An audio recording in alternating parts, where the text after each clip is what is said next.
one winter night, a crowd of colonists poured a fortune of British tea into the sea. It looked like vandalism. It became the spark of a revolution. To understand that night, we have to go back a decade. Britain had just won a vast war against France, and it had emptied the treasury. To pay the debt, Parliament turned to its American colonies for new taxes. But the colonists had no representatives in that distant Parliament. No voice in the laws that taxed them. No taxation without representation, they said. The Stamp Act, then the Townshend duties, taxed the paper, glass, and tea of daily life. Protests spread. Britain backed down, repealing every tax but one.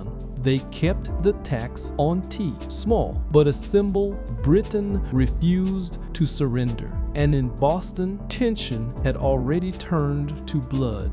The Boston Massacre had shown how deep the anger ran. Then, in 1773, London made its fatal miscalculation. The British East India Company was drowning in unsold tea and debt, so Parliament passed the Tea Act, letting the company sell directly to America. The tea would actually be cheaper than ever before, but it still carried the hated tax, and it handed one company a monopoly. Cheap tea, colonists realized, was a trap to make them swallow the tax, accept it, and they would be admitting Parliament could tax them at will.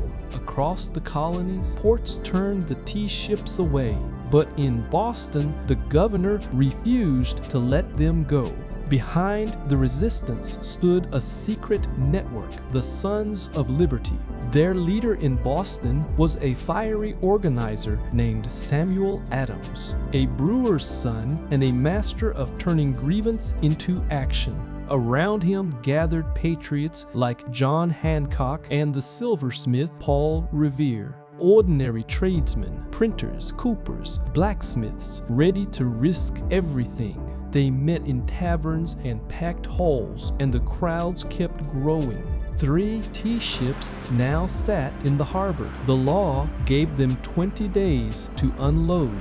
If the tea landed, the tax was paid. The clock was running out. On December 16, 1773, thousands crammed into the Old South Meeting House. Rain fell outside as they waited for one last answer from the governor. The answer came back: no, the ships would not be allowed to leave. Samuel Adams rose and gave the signal words: "This meeting can do nothing more to save the country."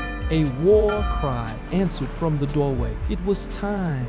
Outside, dozens of men had disguised themselves as Mohawk warriors. Faces darkened with soot, hatchets in hand, they marched to Griffin's Wharf. A silent crowd of hundreds followed to watch under the winter moon. In 3 orderly groups, they boarded the Dartmouth, the Eleanor, and the Beaver. They demanded the keys, hauled up the chests, and split them open with axes. Then, chest by chest, they emptied 342 of them into the black water. 90,000 pounds of tea, a fortune, vanished into Boston Harbor. It took nearly 3 hours, and they were remarkably disciplined.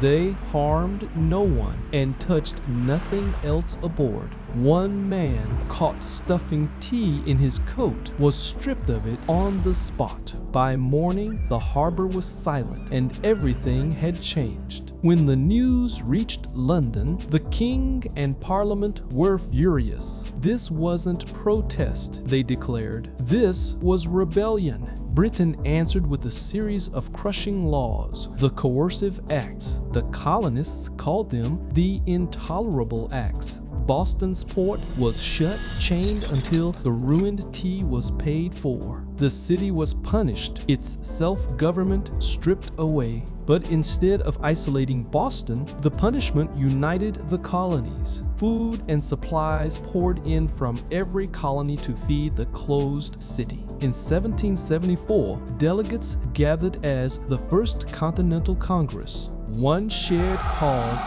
now bound 13 separate colonies together. The next spring, the first shots rang out at Lexington and Concord. The tea in the harbor had lit a fuse that could no longer be put out. So what does a night of dumped tea still teach us 250 years on? It shows how a single focused act of protest can change history. The colonists were careful, no one hurt, one clear target, one message, and it warns rulers that heavy-handed punishment can forge the very unity it fears. A fortune of tea, a rising sun, and the beginning of a new nation.